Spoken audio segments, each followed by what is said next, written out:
तक पहुंच रही है। आप तमाम भाइयों बहनों को, नौजवान दोस्तों को, दुकानदार भाइयों को मेहनत मजदूरी करके ठेला रिक्शा चलाकर, टैक्सी चलाकर अपना पेट भरते हुए परिवार का भरण पोषण करने वाले आप तमाम कामगारों को, आप तमाम नागरिकों को मैं क्रांतिकारी इस्तकबाल करता हूं। आपको जय भीम और लाल सलाम पेश करता हूं। दोस्तों, ये स्वतंत्रता दिवस की संध्या है और इस सांझ हम लोग इस बात पर चर्चा कर रहे हैं कि हिंदुस्तान में आज़ाद होने का मायने क्या होता है। सबसे पहले मैं आप तमाम नागरिकों को स्वतंत्रता दिवस की हार्दिक बधाई देता हूं और एनआरसी के खिलाफ जो यह जॉइंट फोरम बना है, यह जो जॉइंट कमेटी बनी है, उनका बेहद शुक्रगुजार हूं। उनको धन्यवाद देता हूं कि उन्होंने इस मार्च की शुरुआत रक्षाबंधन से किया है और रक्षाबंधन के संबंध में मैं आप तमाम लोगों को एक बात बताना चाहता हूं कि हिंदुस्तान में रक्षाबंधन कभी भी एक धर्म का त्योहार नहीं था। रक्षाबंधन के संबंध में आप लोगों को मालूम होगा कि रानी रत्नावती ने हुमायूं को राखी बांधी थी। रक्षाबंधन के त्योहार के संबंध में अभी आपको साथी प्रसेनजीत ने बताया कि जब बंगाल का विभाजन किया गया 1905 में, उसके विरोध में रविंद्रनाथ टैगोर ने हिंदुओं और मुसलमानों को आपस में राखी बांधने की सलाह दी थी। उस परंपरा को याद करते हुए यह मार्च ठाकुरबाड़ी से चलकर राजा बाजार पहुंचा है और इस मार्च का अपना एक उद्देश्य है। उद्देश्य यह है कि किसी भी कानून के नाम पर हिंदुस्तान में, किसी भी नियत के नाम पर हिंदू और मुसलमान को जो लड़ाने की साजिश की जा रही है, इस साजिश का पर्दाफाश किया जाए, इसका विरोध किया जाए, इसकी मुखालफत की जाए। दोस्तों, इस त्योहार का भी, रक्षाबंधन जो प्रेम का त्योहार है, इसका भी मैं आप तमाम लोगों को हार्दिक बधाई देता हूं, आपको शुभकामनाएं देता हूं। दोस्तों, आज जब हम एक साथ स्वतंत्रता दिवस और रक्षाबंधन मना रहे हैं, निश्चित तौर पे हिंदुस्तान में आज़ादी की क्या स्थिति है और प्रेम के त्योहार को मनाते हुए आज लोगों के बीच में प्यार का कितना असर है, इसका मूल्यांकन होना बहुत जरूरी है। और अगर हम हिंदुस्तान में आज़ादी को याद कर रहे हैं, उस दिन को याद कर रहे हैं 15 अगस्त 1947 को जब देश आज़ाद हुआ, तो हमें यह भी याद करना पड़ेगा कि यह आज़ादी हमको मिली कैसे। हिंदी का एक मशहूर गाना है, परदेसी ये बात न पूछो कैसे हम आज़ाद हुए, कितने माँ की गोद लुट गई, कितने घर बर्बाद हुए। ये जो आज़ादी मिली है, ये मुंह से बोल देने से नहीं मिली है।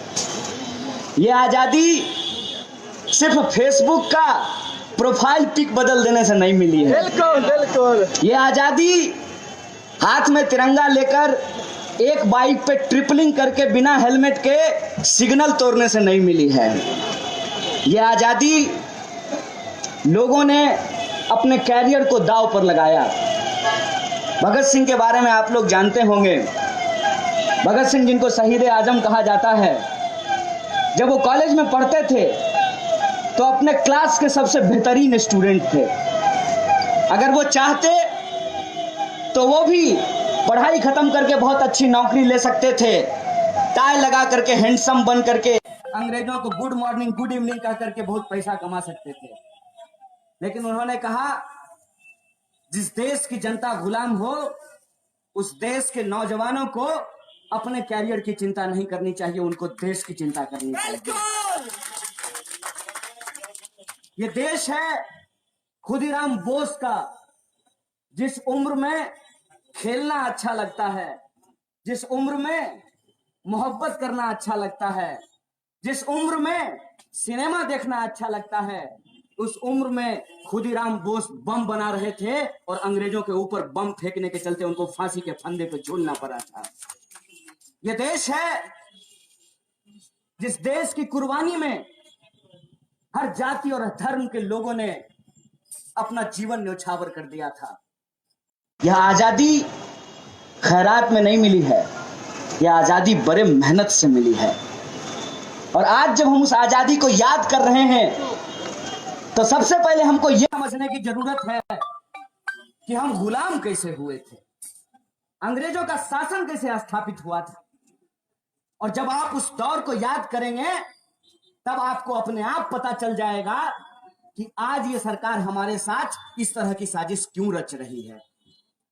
अंग्रेज आए थे सूट पहन करके मुगलों के दरबार में, भारत को गुलाम बनाने के नाम पर नहीं, दुकान खोलने के नाम पर आए थे, व्यापार करने के नाम पर आए थे। 2014 में जब मोदी जी भाषण दे रहे थे तो ये नहीं कह रहे थे कि वो एनआरसी लाएंगे और 370 हटाएंगे। वो कह रहे थे कि हम डेवलपमेंट लेकर के आएंगे, रोजगार लेकर के आएंगे, 15 लाख आपके खाते में पहुंचाएंगे, काला धन खत्म करेंगे। इस नाम पर वोट लेकर के गए थे। अंग्रेज जब आए थे तो कहा था हम रेलगाड़ी चलाएंगे, हम डाक खानों का विस्तार करेंगे, हम सड़कें बनाएंगे, हम कपड़ों का मिल लगाएंगे। ये नहीं कहा था कि हम हिंदुस्तानियों को गुलाम बनाएंगे, हिंदुस्तानियों की धन संपदा लूटकर एक रेस्तरां बनाएंगे जिसके बाहर ये लिखेंगे कि इसमें कुत्ते और भारतीय घुस नहीं सकते हैं। आज हमारे साथ ये नहीं हो रहा है कि जो हिंदुस्तान में पैदा हुए, जिनके बाप दादा हिंदुस्तान के थे, आज उन लोगों को कहा जा रहा है कि एनआरसी के नाम पे तुमको हिंदुस्तान से बाहर करेंगे। इस बात को आप सोच करके देखिए। और अंग्रेज जब यहां व्यापार करने के लिए आए तो उनको कुछ ही दिनों में पता चल गया कि इस देश में डाइवर्सिटी बहुत ज्यादा है, विविधता बहुत ज्यादा है। एक ही राज्य में जो एक भाषा बोली जाती है, उसके उत्तर में जब आप जाएंगे तो भाषा किसी और तरीके से बोली जाएगी, और दक्षिण में जब जाएंगे तो भाषा किसी और तरीके से बोली जाएगी। मतलब पूरे बंगाल में एक ही बांग्ला नहीं बोला जाता है। बंगाल का कौन सा हिस्सा किस राज्य के नजदीक है और वहां कौन सी भाषा बोली जाती है, उसका प्रभाव उसके ऊपर दिखाई देता है। ये आपके विधायक जी इतना बढ़िया हिंदी क्यों बोल रहे हैं? क्योंकि बिहार से सटा हुआ इनका घर है। ये हिंदुस्तान की खासियत है। एक ही धर्म में आपको अलग अलग तरह के लोग मिलेंगे। अगर आप मुसलमान की ही बात कर लेंगे, खान, पठान, अंसारी, शिया, सुन्नी, अहमदिया, तरह तरह के लोग मिलेंगे। देवबंदी, बरेलवी, तरह तरह के लोग आपको मिलेंगे। अगर आप हिंदुओं की बात कर लेंगे तो आपको शाकाहारी हिंदू भी मिलेंगे और मांसाहारी हिंदू भी मिलेंगे।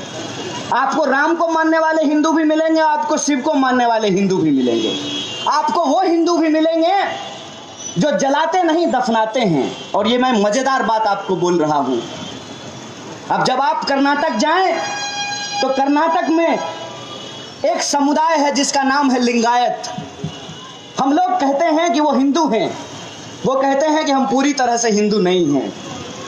और जब आप देखेंगे कि उनके घर में कोई मरता है तो उस लाश को वो जलाते नहीं हैं, उनका अपना कब्रगाह है।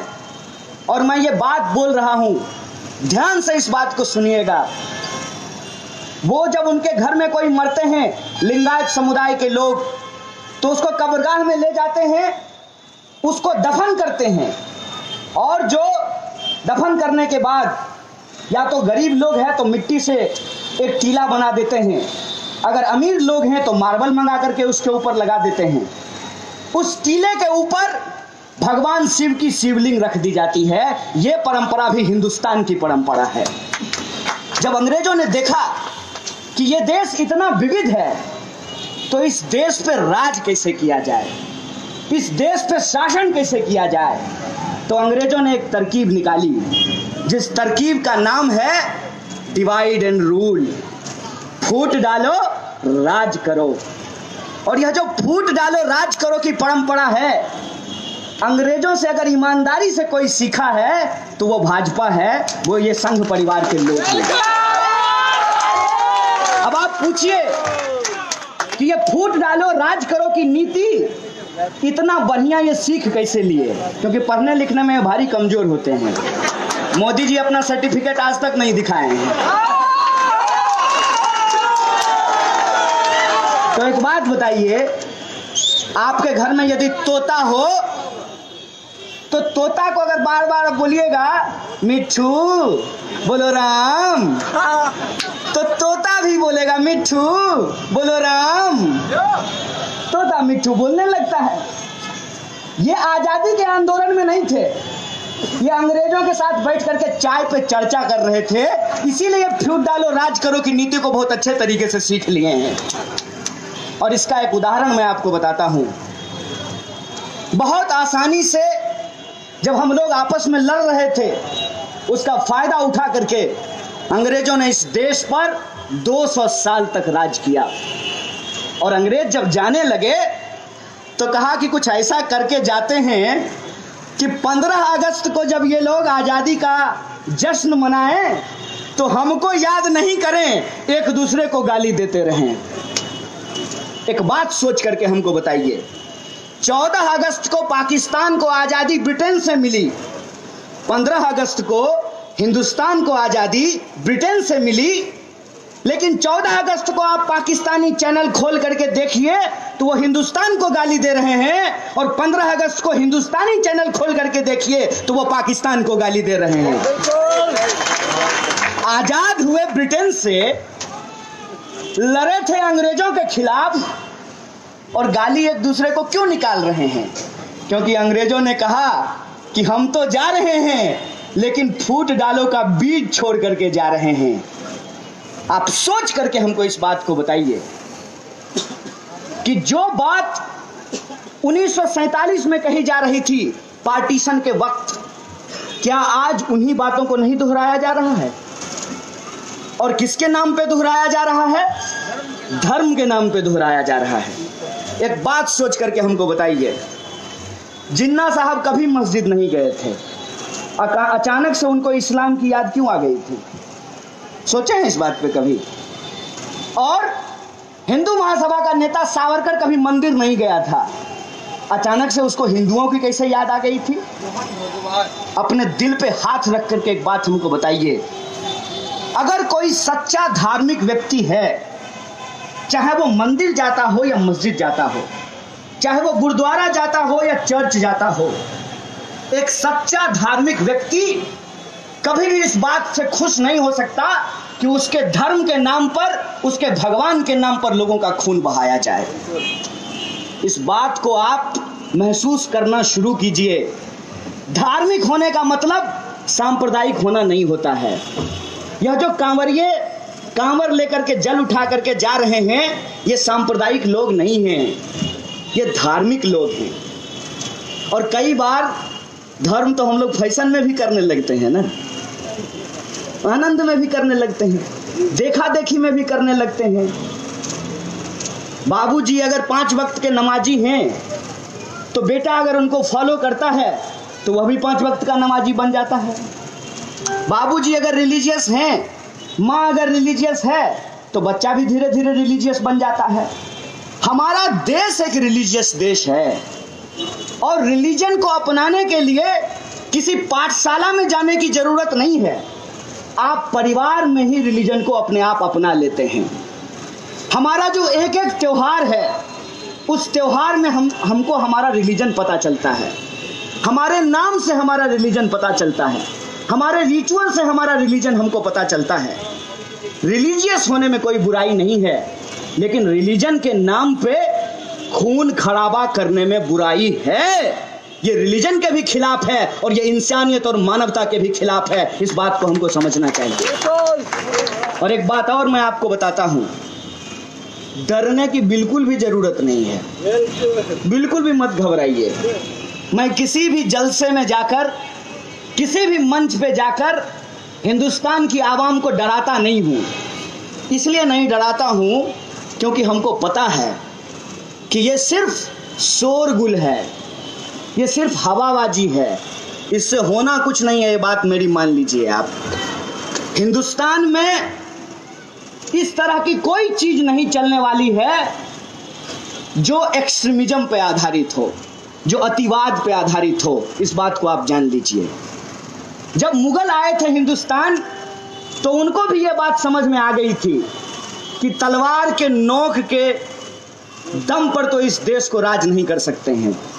इसीलिए अकबर की शादी जब हुई जोधाबाई से, तो खुद अकबर 1 महीना कृष्ण का झूला सावन में झूलाते थे बैठ करके। और जब दुनिया के दूसरे बादशाहों ने अकबर से पूछा कि कौन से मुसलमान हो, तो अकबर ने कहा कि हिंदुस्तानी मुसलमान है। जो लोग काम करने के लिए दुबई जाते हैं और गल्फ में काम करते हैं, उनसे अक्सर ये बात पूछी जाती है कहाँ से आए हो, तो बोलेगा कि हिंदुस्तान से आए हैं, पाकिस्तान से आए हैं, बांग्लादेश से आए हैं। तो कहेगा कि तुम लोग सब बुत परस्त मुसलमान हो। आप लोग कभी गौर किए हैं 786 का कैलेंडर सिर्फ हिंदुस्तान के मुसलमान ही अपने घर में लगाते हैं, दुनिया के मुसलमान नहीं लगाते हैं। और 786 नंबर का बिल्ला हिंदुस्तान के सिनेमा में ही अमिताभ बच्चन का होता है कूली नंबर 1 में। यह हिंदुस्तान का कल्चर है। इस देश को इतनी आसानी से नहीं अलग किया जा सकता है, क्योंकि यह देश एक दिन में नहीं बना है। आरएसएस 1925 में बना, उससे पहले भी देश था। और आरएसएस जब खत्म हो जाएगा तब भी यह देश रहेगा। यह देश की खासियत होती है। बीजेपी 1980 में पैदा हुई, उससे पहले भी देश था। हो सकता है कि बीजेपी 5-10 साल में निपट जाए, तब भी देश रहेगा, क्योंकि ये देश की खासियत होती है। जो लोग आज देश को नहीं समझ रहे हैं, असल वो लोग घबरा रहे हैं। मुझे तो कोई घबराहट नहीं होती है। मुझे इसलिए नहीं घबराहट होती है कि ये देश गांधी का देश है। और मजेदार बात देखिए कि जिस नरेंद्र मोदी ने अपनी पूरी जवानी जय गोडसे, जय गोडसे, जय गोडसे करके बिताई थी, जब बुढ़ापे में वो देश के प्रधानमंत्री बने हैं, तो उस गांधी की ताकत देखिए कि वो गांधी के सामने झुकते हुए, माला चढ़ाते हुए सोचता होगा कि हमने एक बार इसको मारा, ये हर साल 2 अक्टूबर को हमको थप्पड़ मारता है, हमको झापड़ मारता है। ये गांधी की ताकत है। ये हिंदुस्तान की खासियत है। जिसको हिंदुस्तान समझ में नहीं आ रहा, वो डर रहे हैं या वो लोगों को डरा रहे हैं। मैं कहता हूं, न डरने की जरूरत है, न डराने की जरूरत है। ये देश हमारा है, ये देश हमारा था और ये देश हमारा रहेगा। इस देश को हम किसी भी सूरत पे बंटने नहीं देंगे, इस देश को हम किसी भी सूरत पे टूटने नहीं देंगे। अरे एक बार तो कोई भी किसी को अपने जाल में फंसा लेता है। हम एक बार जिन्ना और सावरकर के जाल में फंस गए, अगली बार हम नहीं फंसने वाले हैं। बिल्कुल, अगली बार हम नहीं फंसने वाले हैं, क्योंकि वो इतिहास आज हमारे सामने है। इसीलिए जब आज 15 अगस्त है और मैं बंगाल की पवित्र भूमि पे खड़ा हूं, तो मैं आप तमाम लोगों को एक बात याद दिलाना चाहता हूं। अगर विभाजन का सबसे ज्यादा दर्द इस देश में किसी राज्य ने झेला है, तो वो बंगाल की धरती है और वो पंजाब की धरती है। पंजाब में एक बार ऑलरेडी एक आंदोलन खड़ा हुआ, वो आंदोलन दबा और उसका दंश पंजाब झेला था। बंगाल में वही कोशिश आज हमारे साथ की जा रही है। याद कीजिए कि बंगाल जब पार्टीशन होने की बात शुरू हुई 1946 में, कितना बड़ा दंगा हुआ था। पूरा का पूरा कलकत्ता जल रहा था और गांधी को नौवा खली आकर के बैठना पड़ा था उस दंगे को शांत कराने के लिए। तब तो जिन्ना नहीं आए थे, सावरकर भी नहीं आया था, गोडसे भी नहीं आया था, हेडगेवार भी नहीं आया था, और वो तमाम लोग जिनको आज मोदी जी पूजते हैं, वो तो नहीं आए थे उस दंगे को बंद कराने के लिए। वो महात्मा एक डंडा लेकर के हिंदुस्तान में उस दंगे को शांत कराने के लिए बंगाल की धरती पर आया था। आप इस बात को समझिए कि भाजपा फिर से बंगाल को विभाजन के उस दौर में ले जाना चाहती है। इसीलिए बार बार हिंदू मुसलमान के नाम पे इस देश को तबाह करने की कोशिश की जा रही है, क्योंकि असली मकसद ये है कि लोग आपस में धर्म के नाम पे लड़ते रहें, लेकिन उनके जीवन में जो बेकारी आई है उसके खिलाफ वो कोई लड़ाई ना लड़ें। उनके जीवन में जो गुर्बत बढ़ी है, जो गरीबी बढ़ी है, उसके खिलाफ वो कोई लड़ाई ना लड़ें। किसान जो आज आत्महत्या कर रहे हैं, किसान के बच्चे सड़कों पे ना निकलें। बड़ी मुश्किल से पढ़ने के बाद, इंजीनियरिंग करने के बाद, MBA करने के बाद, डिग्री लेकर के आप दर दर भटक रहे हैं, लेकिन नौकरियां नहीं मिल रही हैं। 100 में से 45 लोग आज बेकार हैं। इसीलिए हर वो नीति जो सरकार कहती है कि हम विकास के लिए लेकर के आए हैं, दरअसल उसका नियत इस देश में सांप्रदायिकता की जहर को फैलाना है, इस देश में धार्मिक झगड़े को बढ़ाना है, इस देश में धार्मिक।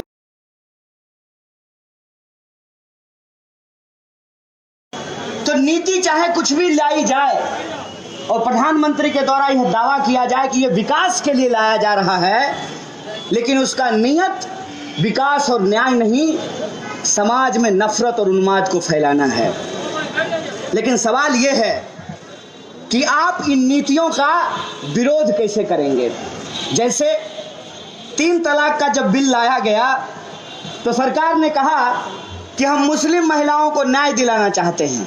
अब बताइए कौन ऐसा व्यक्ति होगा जो किसी भी प्रक्रिया को जो न्याय दिलाने की बात की जा रही हो उसका विरोध करे? कोई उसका विरोध नहीं करेगा। लेकिन क्या नियत यही है? क्या वो सचमुच मुस्लिम महिलाओं को न्याय दिलाना चाहते हैं? इस पे आप विचार कीजिएगा। अगर महिलाओं को न्याय दिलाना इनकी प्राथमिकता होती तो कुलदीप सेंगर को ये बचा नहीं रहे होते। जब तक सुप्रीम कोर्ट ने डांट नहीं लगाई, उन्नाव रेप केस में कुलदीप सेंगर को इन्होंने जेल में नहीं डाला, उसको अपनी पार्टी से नहीं निकाला, मतलब इनका उद्देश्य महिलाओं को न्याय दिलाने का नहीं है। इनका उद्देश्य समाज में धार्मिक मतभेद को बढ़ाने का है। फिर इन्होंने कहा कि हम 370 हटा रहे हैं जिससे कश्मीरियों को न्याय मिलेगा, कश्मीर में विकास होगा, कश्मीर में नए रोजगार के अवसर पैदा होंगे। अब बताइए कि कोई भी व्यक्ति इस बात का विरोध करेगा कि विकास नहीं होना चाहिए, नए रोजगार के अवसर नहीं पैदा होने चाहिए, आर्थिक उन्नति नहीं होनी चाहिए? कोई इसका विरोध नहीं कर पाएगा। लेकिन नियत क्या है? क्या नियत यही है? अगर नियत यही होती तो भाजपा के एक मंत्री अपने घर के बाहर कश्मीरी लड़की का फोटो नहीं लगाते, और भाजपा के एक सीएम ये नहीं कहते कि अब हमारे यहाँ के लड़के कश्मीर में जाकर के शादी कर सकते हैं। हमारा बिहार का जो डिप्टी सीएम है वो ये नहीं कहता कि अब बिहारियों को कश्मीर में रोजगार मिलेगा। नियत ये नहीं है। नियत क्या है? नियत वही है जो इन्होंने नोटबंदी को लागू करते हुए स्पष्ट की थी। नोटबंदी को लागू करते हुए इन्होंने क्या कहा कि नोटबंदी से आतंकवाद, नक्सलवाद और काला धन का समस्या समाप्त हो जाएगा। नोटबंदी हुई। नोटबंदी होने के बाद रिजर्व बैंक के गवर्नर ने इस्तीफा दिया और रिजर्व बैंक ने कहा कि 99% से ज्यादा पुराना नोट वापस आ गया, तो आप बताइए काला धन कहां गया? और अगर काला धन वापस आया तो काला धन वापस आने के बाद आपके खाते में 15 लाख रुपया क्यों नहीं पहुंचाया गया? और इनका दूसरा दावा था कि इससे आतंकवाद समाप्त हो जाएगा। तो अगर आतंकवाद समाप्त हो गया तो पुलवामा में आपके चचा जान आए थे हमला करने के लिए,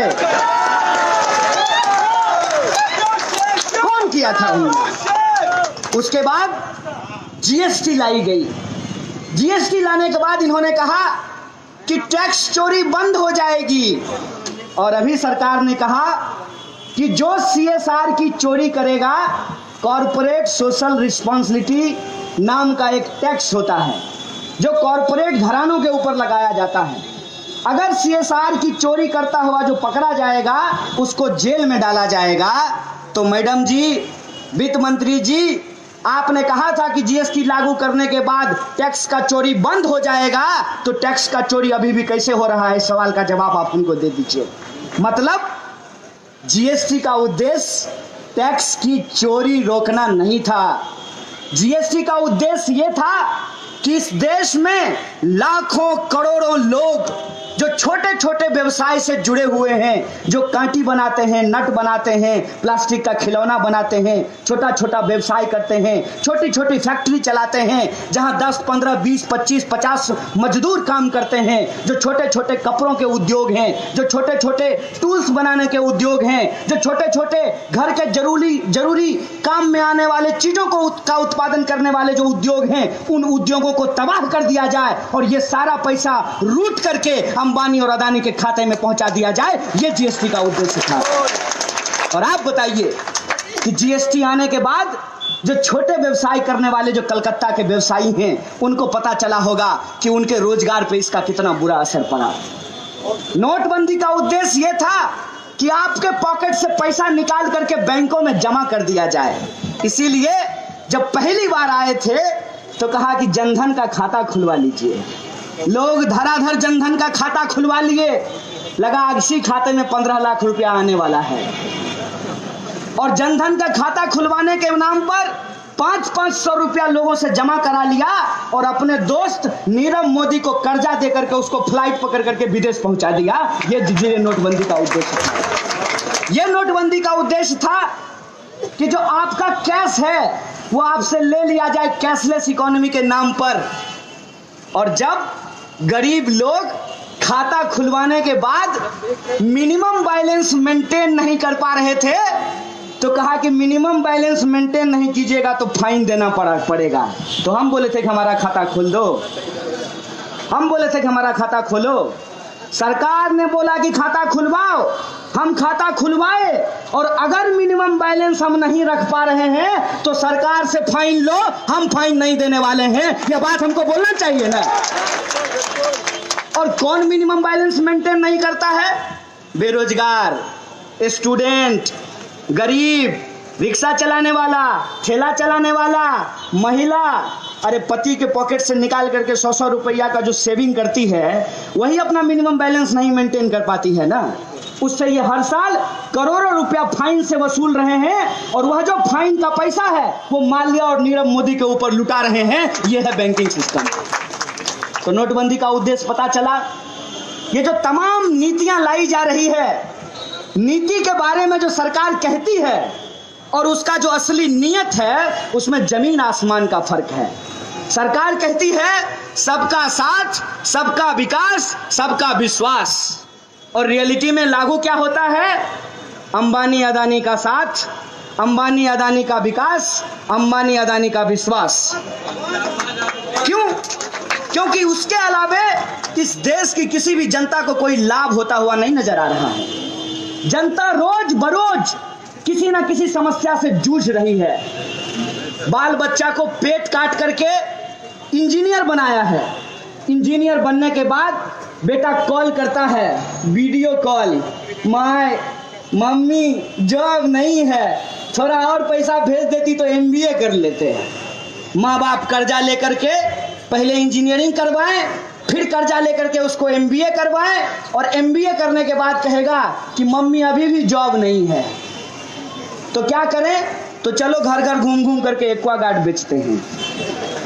अगर एक्वागार्ड ही बेचना है, फेना सरफ ही घर घर घूम करके बेचना है, तो हमको बताइए कि 10 लाख रुपया 12 लाख रुपया खर्च करके इंजीनियर बनने का क्या जरूरत है?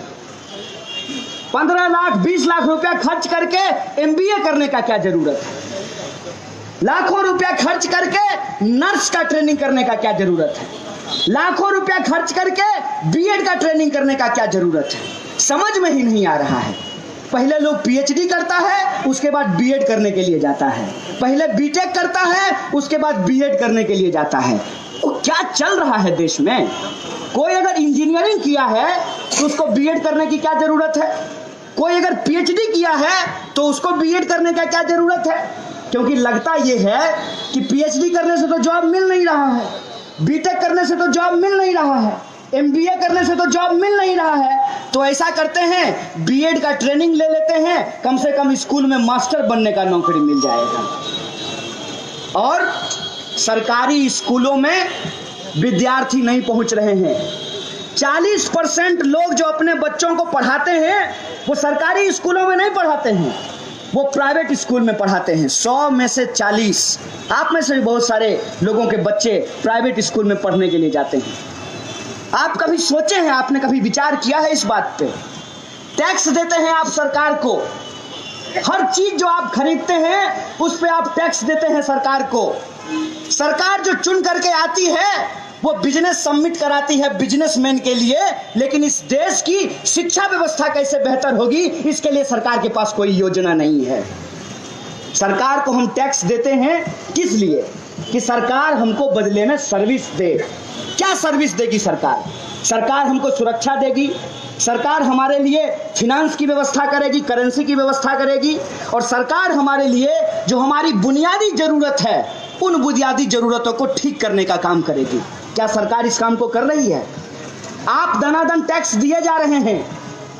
जब आप कार खरीदते हैं तब भी आप रोड टैक्स देते हैं, और कार में पेट्रोल जब भराते हैं तब भी आप टैक्स देते हैं, और जब आप रोड पे चलते हुए अपना घर पहुंचना चाहते हैं तो बीच में जो टोल टैक्स आता है तब भी आप टैक्स देते हैं। तो आप बताइए कि एक सेवा के लिए बार बार हमसे टैक्स क्यों वसूला जाता है?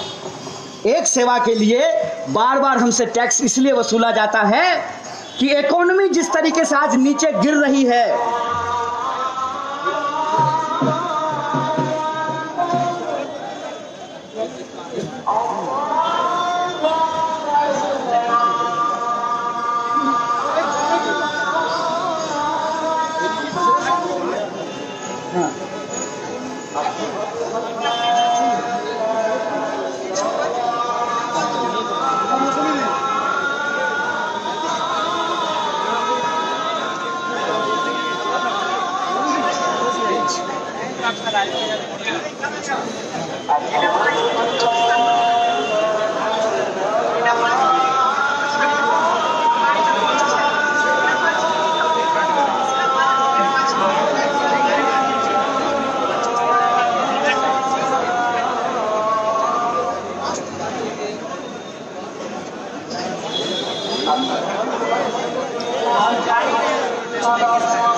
ए भाई चलिए ना उधर, ना मानेगा।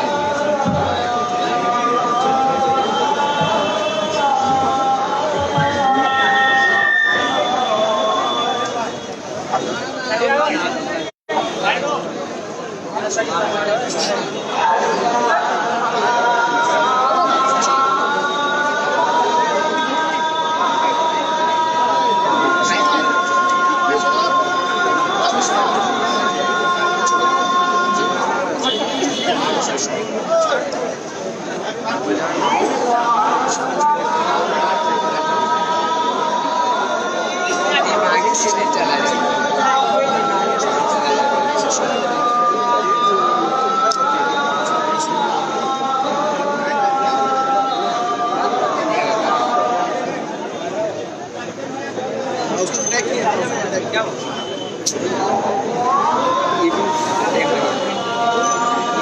जाता हूँ, मैं रिकॉर्ड नहीं तो बताऊँ।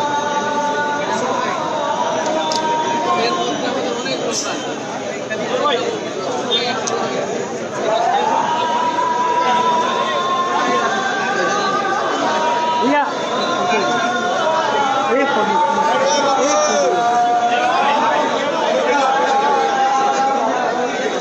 उतरेगा तो यहीं से ले लो, उतरेगा यहीं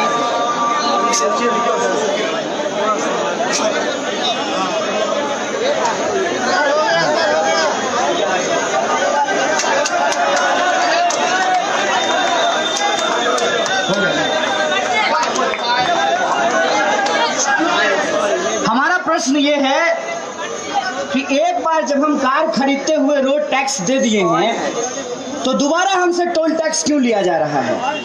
सरकार टैक्स हमसे लेती है और कर्जा अपने दोस्तों को देती है। वो दोस्त कौन है? वो दोस्त वो हैं जो चैनल के मालिक हैं। वो दोस्त वो हैं जिनके पास करोड़ों खरबों रुपया है और उस चैनल का इस्तेमाल करके, उस दोस्त का इस्तेमाल करके आज हमसे, हमारे दिमाग से हमारा मुद्दा ही मिटाने का कोशिश किया जा रहा है। जब भी आप टीवी खोलेंगे तो आपको सबसे ज्यादा आश्चर्य ये होगा कि ये टीवी हमारा है, ये जो सेटअप बॉक्स है वो हमारा है, इसमें रिचार्ज हम कराए हैं, चाहे पेटीएम से रिचार्ज कराएं कि गूगल पे से रिचार्ज कराएं या रिटेल शॉप पे जाकर के रिचार्ज कराएं, लेकिन इस टीवी में मुद्दा हमारा नहीं है। इस टीवी में हमारा चेहरा नहीं दिख रहा है। इस टीवी में हमारे बच्चों का भविष्य का बात नहीं किया जा रहा है। इसीलिए आज आप देखेंगे कि आप जो बात बोलना नहीं चाहते हैं वो बात आपके मुंह में डाल दी जाती है। जो बात आप सोचना नहीं चाहते हैं वो बात आपके दिमाग में डाल दी जाती है। सालों से इस देश में अलग अलग जाति और धर्म के लोग एक साथ रहते आए हैं। स्वाभाविक रूप से जब हम एक साथ रहते हैं तो हमारे बीच में मतभेद भी होता है, झगड़ा भी होता है, लड़ाइयाँ भी होती हैं, बहसें भी होती हैं, लेकिन कभी कोई ये बात नहीं कहता था कि तुम पाकिस्तान चले जाओ। आज स्थिति ये है कि आप सरकार की आलोचना कीजिए, सरकार के समर्थन में बोलने वाले लोग तुरंत आपको कहेंगे कि आप पाकिस्तान चले जाओ। मैं बड़े आराम से उनसे एक सवाल पूछता हूं कि तुम जिस सरकार का समर्थन कर रहे हो उस सरकार को आरएसएस चला रही है, और आरएसएस की वेबसाइट पे जाओगे, आप लोग भी जाकर के देख लीजिएगा, सबके हाथ में मोबाइल है।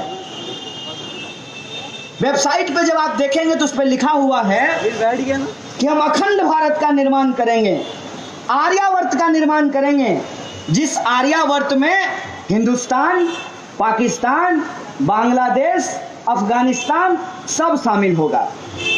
लेकिन दोस्त, जो ऑलरेडी हिंदुस्तान में रह रहे हैं उनको पाकिस्तान भेज दोगे तो अखंड भारत का निर्माण कैसे करोगे? जो ऑलरेडी आसाम और बंगाल में रह रहे हैं, एनआरसी के नाम पे उनको बांग्लादेश भेज दोगे तो अखंड भारत का निर्माण कैसे करोगे? असल मसला ये है कि इनको भारत का निर्माण नहीं करना है, इनको मंदिर का निर्माण नहीं करना है, इनको सरकार का निर्माण करना है, इसको सरकार बनानी है। इसीलिए ये हर कुछ सिर्फ और सिर्फ चुनाव जीतने के लिए करते हैं, और जब जो चुनाव नहीं जीत पाते हैं तब जीते हुए एमएलए को खरीद करके अपोजिशन पार्टी बन जाते हैं।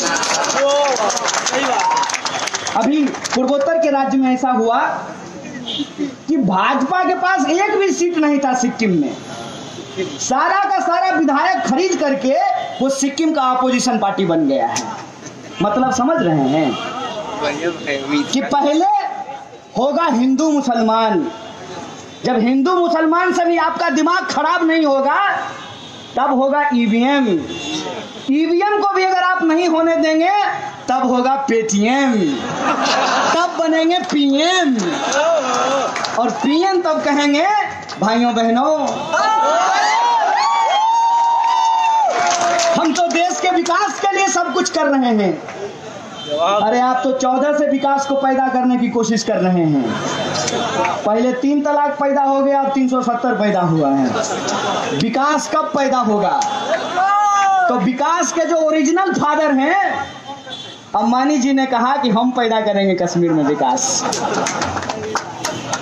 ये बात समझना बहुत मुश्किल नहीं है, जो बात हम लोग समझने की कोशिश कर रहे हैं। आप भी बहुत आसानी से इस बात को समझ सकते हैं कि इस देश में अगर इंसान को किसी चीज के नाम पर बेवकूफ बनाया जा सकता है तो वो है धार्मिक भावना। धार्मिक भावना के नाम पर एक इंसान को दूसरे इंसान के विरुद्ध में खड़ा किया जा सकता है। धार्मिक भावना के नाम पर लोगों का जो उनका हक और अधिकार है उससे उनका ध्यान हटाया जा सकता है।